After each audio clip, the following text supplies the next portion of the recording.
د ازبکستان د سوداګرو او صنایعو خونې له افغان سوداګرو سره د 4 میلیونو ډالرو په ارزښت د صادراتو تړونونه لاسلیک کړي دي. د مرکزي اسیا ټایمز شنبه د هغوی پر 11 راپور ورکړی چې دغه وکړلیک تاشکند ته د افغان سوداګرو د یو فلایوي د 3 ورځني سفر په ترڅ کې شوې ده. دغه راپور پر بنسټ تاشکند او طالبان غواړي د ازبکستان افغانستان د سوداګرۍ شورا جوړه کړي چې 18 افغان شرکتونه به یې غړیتوب ولري. په دغه راپور کې راغلي چې د افغانستان د وارداتي بازار ارزښت 2 میلیارډ ډالرو ته رسیږي.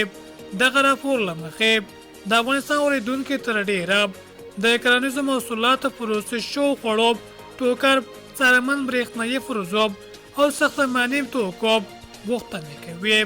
دا یادونه ده چې وخت د طالبانو رسیدو وروسته ازبکستان له یو هغه هیوادونو دی چې له دې سره نږدې اړیکې لري. تېر کال د سلواغۍ میاشتې په نیمایي کې په ازبکستان کې د افغانستان سفارت د طالبانو اسارې ته وسپارل شو.